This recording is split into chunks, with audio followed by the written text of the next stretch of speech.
Next जो section C है उसमें आपके पास ग्रामर आएगी भाई। अब ग्रामर में आपके पास कितने टॉपिक हैं?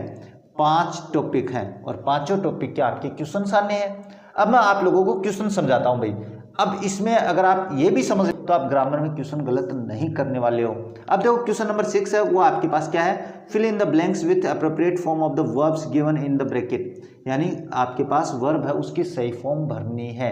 यानी पहला जो 6 नंबर क्वेश्चन आएगा वो टेंस से संबंधित आने वाला है और टेंस की क्लास है मैंने अपलोड कर रखी है, उससे एक भी क्वेश्चन बाहर नहीं जाने वाला है, इसकी मैं गारंटी लेता हूं। तो आप वो टेंस की क्लास देख लेना।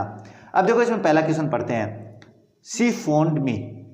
अब ये देखो वर्ब की सेकंड फॉर्म है, याद रखना। And me after C space Udaipur reach.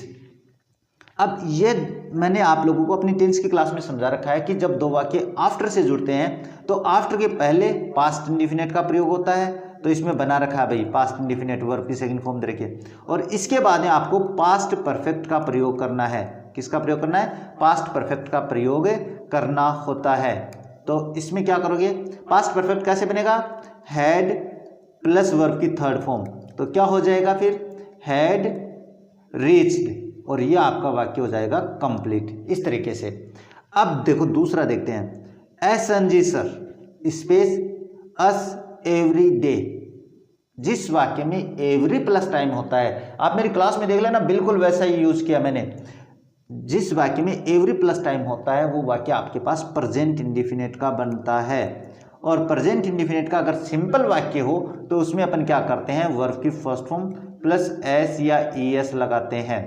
अब ये एस या एस कब जुड़ता है? जब कर्ता एक वचन होता है। तो एस एन जी सर वो एक वचन है, तो वर्ब में एस या एस जोड़ देंगे तो क्या हो जाएगा? टीच हो जाएगा।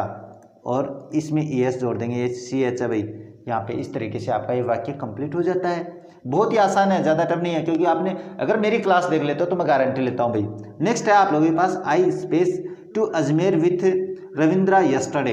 ये तो बहुत ही आसान है भाई। जिस वाक्य में यस्टरडे होता है वो वाक्य आपके पास पास्ट इंडिफिनिट का बनता है। और ऊपर दिया हुआ है पास्ट इंडिफिनिट का बनता है, वो बनता है वर्ब की सेकंड फॉर्म लगाने से। अब वर्ब की सेकंड फॉर्म लगाएंगे तो गो की सेकंड फॉर्म होती है वेंट, और वाक्य हो जाएगा कंप्लीट। अब बताओ इससे ज़्यादा आसान और कहीं होने वाला है? नेक्स्ट है we space over course already. अब ये भी बहुत ही आसान है भाई। अगर टेंस देखे हो तो मैं कह रहा हूँ मुझे बताने की आवश्यकता नहीं है आप लोगों को। तो ऑलरेडी जिस वाक्य में होता है वो वाक्य प्रेजेंट परफेक्ट का होता है। कौन से टेंस का होता है वो? प्रेजेंट परफेक्ट का। और प्रेजेंट परफेक्ट कब बनता है? जब आप हैज या हैव प्लस वर्ब की थर्ड फॉर्म लगाते हो, तब आपके पास क्या होता है? वाक्य प्रेजेंट परफेक्ट का बनता है। अब रिवाइज है भाई, तो यहाँ पे वी का बहुवचन है तो हैव आएगा और वर्ब की थर्ड फॉर्म रिवाइज्ड। ये तो मैंने ऐसे, ये तो मॉडल पेपर बोर्ड ने जारी किया, मैंने तो अपनी क्लास में बहुत पहले समझा दिया भाई, ये आप देखना भाई। तो ये आपका टेंस का जो क्वेश्चन है, क्वेश्चन नंबर 6 से कंप्लीट हो जाता है। अब क्वेश्चन नंबर 7 की बात करते हैं। वो क्या है? Rewrite the following sentences changing them into indirect. Direct indirect की क्लास मैंने कंप्लीट अपलोड कर रखी है। अगर आप लोगों ने नहीं देखी है तो आपको देखना है। प्रत्येक चीज़ मैंने अलग अलग समझाई है उसमें, यानी रिपोर्टिंग वर्ब को कैसे बदलते हैं, कंजक्शन कैसे लगाते हैं, पर्सन्स को कैसे बदलते हैं, टेंस को कैसे बदलते हैं, यानी हर टॉपिक के लिए मैंने अलग क्लास बनाई है, तो आपको वो देखनी है। अब देखो मैं इसको बना के बताता हूँ आप लोगों को। क्या है? Yatharth said to Somanshi why do you disturb him. और इंटरोगेटिव वाक्य है भाई, आरएस का वाक्य। तो मैंने एक बात बताई थी, अगर आरएस का वाक्य यानी इन्वर्टेड कोमा के भीतर वाला वाक्य इंटरोगेटिव हो, इंटरोगेटिव या इंटरोगेटिव नेगेटिव हो, तो जो आरवी है उसको किस में बदलेंगे? तो उसमें मैंने बता रखा अपनी क्लास में, तो आपको ये देख लेना। यथार्थ क्या हो जाएगा? यथार्थ आस्कट। सैड टू को अपन आस्कट में बदलते हैं, ये ध्यान में रखना। आस्कट में लिख दिया मैंने। इसके बाद सोमांशी, ये मैंने लिख दिया ऑब्जेक्ट। इसके बाद में आपको कंजक्शन लिखना होता है। अब मैंने एक बात बताई थी, अगर आरएस का वाक्य इंटरोगेटिव या इंटरोगेटिव नेगेटिव हो और किसी डब्ल्यूएच वर्ड से शुरू हो तो अपन उसी डब्ल्यूएच वर्ड को क्या है? कंजक्शन बनाते हैं। तो यहाँ पे मैंने लिख दिया वाई। और कंजक्शन के बाद में आपको हमेशा सब्जेक्ट लिखना होता है आरएस के वाक्य का।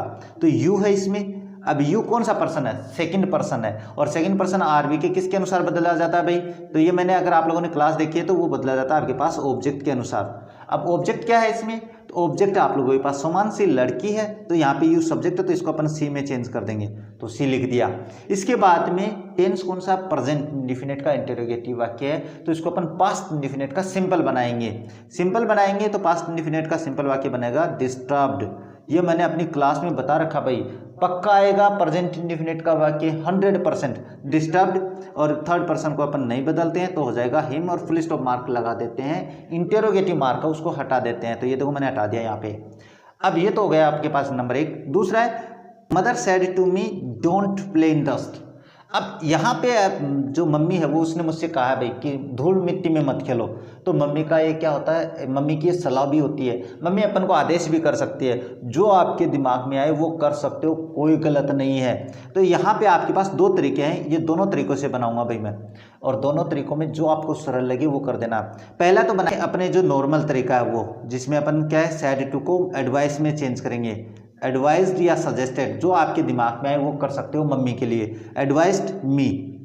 और अगर आरएस का वाक्य इंपेरेटिव हो और नेगेटिव इंपेरेटिव हो तो अपन कंजक्शन से पहले नोट का प्रयोग करेंगे, नोट टू, ये लिख दिया। अब बाद वाले वाक्य में डोंट हटाएंगे और पूरा वाक्य ऐसा कैसा लिख देंगे, प्ले इन डस्ट, और वाक्य हो जाएगा आपके पास कंप्लीट। तो इसमें देखो मैंने क्या किया है, ये जो नोट टू लगाया कंजक्शन, इससे पहले मैंने नोट का प्रयोग कर दिया। अब आप नोट नहीं लगाना चाहते हो तो फिर आप क्या करोगे भाई, नोट नहीं लगाना चाहते हो तो मैं आपको एक दूसरा तरीका बता देता हूं। यहाँ पे दूसरा तरीका बताऊं तो आपको क्या करना है, मदर फोरबेड मी। अब यहाँ पे आपको क्या करना है, टू लगाना है और डोंट हटा के पूरा वाक्य ऐसा कैसा लिख देना है, प्ले इन डस्ट, और वाक्य हो जाएगा आपके पास कंप्लीट। यानी कहने का मतलब अगर आप सैड टू को फॉरबेड में चेंज करते हो तो आप नोट नहीं लगाओगे, क्योंकि जो फॉरबेड होता है वो अपने आप में नेगेटिव वर्ड होता है। तो क्या हो जाएगा, मम्मी ने मना किया मुझे टू प्ले इन डस्ट, क्या है धूल मिट्टी में खेलने से मना किया, तो यहाँ पे पहले से नेगेटिव होगा इसलिए अपन इसमें नोट नहीं लगाते हैं। ये आप मेरी क्लास में देखना भाई, मैंने आपको रिपोर्टिंग वर्ब है जब मैंने इंपेरेटिव सेंटेंस सिखाए थे तो वहाँ पे लिखवाए हैं भाई, आप लोगों को देखना आप मेरी क्लास में। अब देखो बात करते हैं नेक्स्ट है fill in the blanks with a verb in agreement with the subject. अब सब्जेक्ट वर्ब एग्रीमेंट आप लोगों को मैंने बहुत ही आसानी से समझा रखा है। सब्जेक्ट आप मेरी जो प्लेलिस्ट है उसमें आप देख लेना, वहाँ पे मैंने ये टॉपिक डाल रखा है सब्जेक्ट वर्ब एग्रीमेंट का। इसमें मैंने आप लोगों को वो सारे नियम लिखवाए हैं जिनके आने की संभावना है। पहले मैं एक क्वेश्चन समझाता हूँ, क्या है, टीचर अलोंग विथ। अब ये क्वेश्चन मैंने आप लोगों को बहुत ही अच्छे से समझाया भाई, सब उसमें देख लेना। जब 2 कर्ता अलोंग विथ से जुड़े हों तो पहले वाले कर्ता के अनुसार अपन वर्ब का प्रयोग करते हैं। तो यहाँ पे स्टूडेंट्स के अनुसार आर नहीं, टीचर के अनुसार इज आएगा, तो इसमें आपके पास इज ऑप्शन सही हो जाता है। नेक्स्ट है the poor space honest are is. अब इसमें देख लेना भाई, मैंने एक बात बताई थी जब मैंने आप लोगों को सब्जेक्ट वर्ब एग्रीमेंट पढ़ाया था, जो टॉपिक मैंने पढ़ा रखा उसमें द के बाद में यानी अपने पास क्या है, द आर्टिकल प्लस एडजेक्टिव हो तो वो आपके पास प्लूरल होते हैं। क्यों होते हैं वो आप क्लास में देखना। तो यहाँ पे आपके पास आर का प्रयोग हो जाएगा। इस तरीके से आपके पास सब्जेक्ट वर्ब एग्रीमेंट भी कंप्लीट हो जाता है। अब देखो बात करते हैं नेक्स्ट जो क्वेश्चन है 9 नंबर का, वो है आपके पास change the following sentence into passive voice. इसकी भी मैंने क्लास अपलोड कर रखी है, A to Z क्लास मैंने अपलोड कर रखी है भाई, आप जाके देखना, उसमें मैंने समझाया है। क्या है, Sanjana gave me a gift on my birthday. अब इसमें आपके पास 2 तरीके से इसको बनाना सिखाऊंगा मैं। इसमें आपके पास 2 ऑब्जेक्ट हैं, डायरेक्ट ऑब्जेक्ट और इनडायरेक्ट ऑब्जेक्ट। हम दोनों से इसको सही बनाएंगे भाई, जो आपकी मर्जी है वो कर देना। और यहाँ पे नहीं समझ में आए तो आप मेरी क्लास में देख लेना, मैं बताता हूँ। अब इसमें देखो पैसिव इसमें करते क्या, सब्जेक्ट को ऑब्जेक्ट, ऑब्जेक्ट को सब्जेक्ट बनाते हैं। ये तो मैंने समझा रखा भाई, आप भी समझते हो। अब देखो इसमें Sanjana gave me a gift, पहले तो टेंस का पता होना चाहिए, वर्ब की सेकंड फॉर्म आ रखी है, इसका मतलब पास्ट इंडेफिनिट है भाई। ऑब्जेक्ट क्या है, एक तो मी है और एक गिफ्ट है। पहले अपन मी से बनाते हैं तो आई, और पास्ट इंडेफिनिट का होने पर मैंने बताया था कि वाज या वर हेल्पिंग वर्ब आएगी, तो मैं यहाँ पे आई के अनुसार वाज कर देता हूँ। उसके बाद में वर्ब की थर्ड फॉर्म आ जाएगी गिवन, तो मैंने यहाँ पे लिख दिया गिवन। अब जो पहले बच गया वो लिखेंगे, ये मैंने अपनी हर एक क्लास में बताया भाई, ए गिफ्ट। इसके बाद में आपको जो और बच गया वो लिखेंगे ऑन माई बर्थडे, ये मैंने शॉर्ट में लिखा भाई, और उसके बाद में बाय प्लस सब्जेक्ट लिखते हैं संजना, तो ये हो जाएगा आपके पास संजना, और बाकी हो जाएगा कंप्लीट। अब आपकी जो पासबुक है, जो आपकी वर्कबुक है, जो डेस्क वर्क आती है, उसमें बाय प्लस सब्जेक्ट है वो पहले लिख देते हैं, जो बचा हुआ उससे भी पहले, तो वो वैसा नहीं करना भाई, ये आपका तरीका गलत है। अब इसी का दूसरा तरीका बनाते हैं। इसका दूसरा तरीका क्या कहता है, वो ये कहता है कि अपन एक गिफ्ट से बनाते हैं, तो इसमें एक गिफ्ट लेते हैं, तो एक गिफ्ट मैंने यहाँ पे लिख दिया ए गिफ्ट। अब गिफ्ट है वो भी एक वचन है, तो इसके साथ भी अपन वाज का प्रयोग करेंगे, तो वाज। इसके बाद में वर्ब की थर्ड फॉर्म तो आएगी, लेकिन अगर अपन डायरेक्ट ऑब्जेक्ट से जब पैसिव वॉइस बनाते हैं तो इनडायरेक्ट ऑब्जेक्ट से पहले टू या फोर का प्रयोग करते हैं। अगर आप उसको कुछ दे रहे हैं तो टू करेंगे, उसके लिए कर रहे हैं तो फोर का प्रयोग करेंगे। यहाँ पे अपन दे रहे हैं तो टू मी आ जाएगा। इसके बाद में जो बच गया पहले वो on my birthday by Sanjana, और वाक्य हो जाएगा आपके पास कंप्लीट। तो इस तरीके से आपको पैसिव वॉइस बना देना है डायरेक्ट और इनडायरेक्ट ऑब्जेक्ट लेकर। तो वाज गिवन तो दोनों में सेम रहेगा। बाकी आपको जो बच गया है, अगर आप डायरेक्ट ऑब्जेक्ट लेते हैं तो इनडायरेक्ट ऑब्जेक्ट से पहले आपको टू का या फोर का प्रयोग करना होता है। ये मैंने अपनी क्लास में समझा रखा है भाई। अब देखो दूसरा ओपन द विंडो, इसका बनाते हैं। इसके भी दो तरीकों से बनाएंगे, दोनों तरीके समझाए हैं मैंने आपको अपनी क्लास में। पहला तरीका बनाते हैं, तो पहले तरीके में आपके पास क्या बनाऊंगा मैं, देखो बनाते हैं दूसरे नंबर का वाक्य। पहला ओपन द डोर, इसका पहला तो ये हो जाएगा यू आर, या तो ऑर्डर कर दो, ऑर्डर्ड, क्योंकि ओपन द विंडो का मतलब खिड़की खोलो। ऑर्डर्ड हो सकता है, रिक्वेस्टेड हो सकता है, जो आपके दिमाग में आए वो कर सकते हो, क्योंकि इसमें कोई भाव पैदा नहीं हो रहे हैं भाई। रिक्वेस्टेड टू, और बाद में पूरा सेंटेंस ऐसा कैसा लिख देंगे, कंजक्शन टू लगाकर, open the door, open the door, और वाक्य हो जाएगा आपके पास कंप्लीट। अब दूसरा जो तरीका है वो क्या कह रहा है इसके बारे में, दूसरा कह रहा है कि आप इसको लेट से भी बना सकते हो। तो देखो मैं बनाता हूं लेट। अब इसके बाद में ऑब्जेक्ट आता है, ये रूल मैंने लिखवा रखा भाई लेट वाला, लेट द डोर, उसके बाद में बी, और उसके बाद में ओपन की थर्ड फॉर्म यानी वर्ब की थर्ड फॉर्म, और बाकी हो जाएगा आपका कंप्लीट। जो आपको सरल लगे, जो आपको दिमाग में है वो कर सकते हो, कोई गलत नहीं करने वाला है। इस तरीके से दोनों पैसिव वॉइस दो तरीके से मैंने बता दिया भैया आप लोगों को। अब नेक्स्ट आता है आपके पास क्वेश्चन नंबर 10, और क्वेश्चन नंबर 10 है वो किसके बारे में है, वो आपके पास फ्रेमिंग क्वेश्चंस के बारे में है। क्या है, frame questions of the following sentences. अब देखो भाई ये जो क्वेश्चंस है इनके बारे में छोटी सी एक बात बता देता हूँ। मैंने टेक क्वेश्चन समझाए हुए हैं आप लोगों को, वहाँ पे समझ लेना, वहाँ पे मैंने क्वेश्चंस बनाना भी आप लोगों को समझा रखे हैं। टेक क्वेश्चन की क्लास देख लेना 10th क्लास की प्लेलिस्ट में। अब देखो see plays chess in the evening. अब जब क्वेश्चन आपको वेन से बनाना हो तो उस वाक्य का, जिस वाक्य का आप क्वेश्चन बना रहे हो उसमें से टाइमिंग है, समय है, वो छोड़ देते हैं, क्योंकि क्वेश्चन बनाना है तो क्वेश्चन पूछा है तो इसका मतलब क्वेश्चन पूछेंगे तभी तो अपन अपने पास टाइमिंग का उत्तर देंगे। तो वेन का मतलब इन द इवनिंग यानी शाम में, इसको तो छोड़ देंगे, बाकी अपन क्वेश्चन बनाते हैं। WH वर्ड के बाद में हमेशा हेल्पिंग वर्ब लिखी जाती है। हेल्पिंग वर्ब कैसे जानोगे, तो टेंस देखना है, टेंस है प्रेजेंट इंडेफिनिट, कर्ता आपके पास क्या है, एक वचन है, तो वेन डज, एक वचन कर्ता के साथ डज का प्रयोग करते हैं। और हेल्पिंग वर्ब के बाद में आपको सब्जेक्ट का प्रयोग करना है, तो सब्जेक्ट आप लोगों के पास सी है।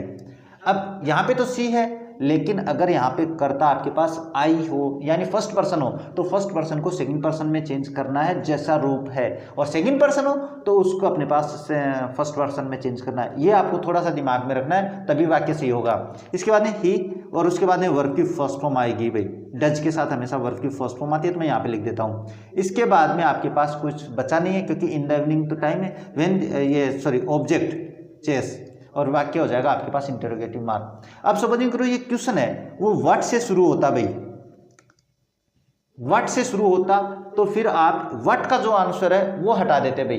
व्हाट का आंसर क्या है, चेस होता है भाई। व्हाट मतलब ऑब्जेक्ट के लिए होता है, व्हाट किसके लिए, ऑब्जेक्ट के लिए। अब ऑब्जेक्ट क्या है, चेस है, तो फिर इसका क्वेश्चन क्या बनता, व्हाट डज सी प्ले। अब इसको छोड़ देंगे और इन द इवनिंग आ जाएगा, इन द इवनिंग, और वाक्य हो जाएगा आपका इंटरोगेटिव मार्क लगा के कंप्लीट। यानी ये स्पेलिंग भाई इवनिंग के देख लेना। तो इस तरीके से आपको, अब मान के चलो अगर ये वाक्य हु से होता, अगर आपको प्रश्न हु से बनाना होता तो कैसे करते? तो फिर आपको कुछ नहीं करना, कर्ता छोड़ के अगर वाक्य में आपको हु से प्रश्न बनाना होता है तो उस वाक्य का केवल सब्जेक्ट छोड़ना है और बाकी ऐसा कैसा लिख देना है। तो देखो हु, इसके बाद में plays chess in the evening और इंटरोगेटिव मार्क लगा के वाक्य हो जाएगा कंप्लीट। यानी मैंने एक ही वाक्य के आपको तीनों प्रश्न बता दिए भाई। अब ये आपको दिमाग में रखना है, नहीं तो फिर अब भी नहीं करोगे तो फिर आप फिर कब करोगे भाई? इतनी आसानी से कोई नहीं समझाने वाला है। अब लोग फालतू की बात करते हैं, आप वो सुनने लग जाते हो, तो उनको सुनोगे तो आप कोई भी रूल नहीं समझ पाओगे, मैं गारंटी लेता हूँ। आप मेरी क्लास देखना, मैंने कोई फालतू बात नहीं की है, बिल्कुल तथ्य पे मैंने सारे प्रश्न वो सोल्व करवाए हैं। आप फालतू चीज़ों को छोड़ो, एक बार एग्जाम टाइम है भाई। अब दूसरा क्वेश्चन जो आएगा इसमें वो क्या आएगा? Add tag question to the statement given below. अब टेक क्वेश्चन की तो क्लास देख लेना भाई आप लोग, बहुत ही शानदार तरीके से बताइए मैंने। अब इसका टेक क्वेश्चन बनाएंगे तो किस तरीके से बनाओगे?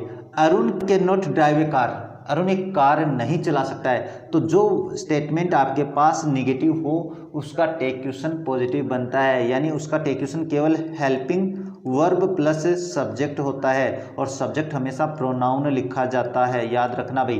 तो इसमें बनाएंगे तो क्या हो जाएगा? Arun can not drive A car, can helping verb लेंगे, उसका नॉट हटा देंगे और सब्जेक्ट लिख देंगे ही। अगर यहाँ पे लड़का है तो ही और लड़की है तो सी, तो ये आपका टेक क्वेश्चन हो जाएगा कैन ही और वाक्य हो जाएगा आपका कंप्लीट। इस तरीके से मैंने ये आप लोगों को समझा दिया है ग्रामर पार्ट आपके पेपर का। अब देखो बात करते हैं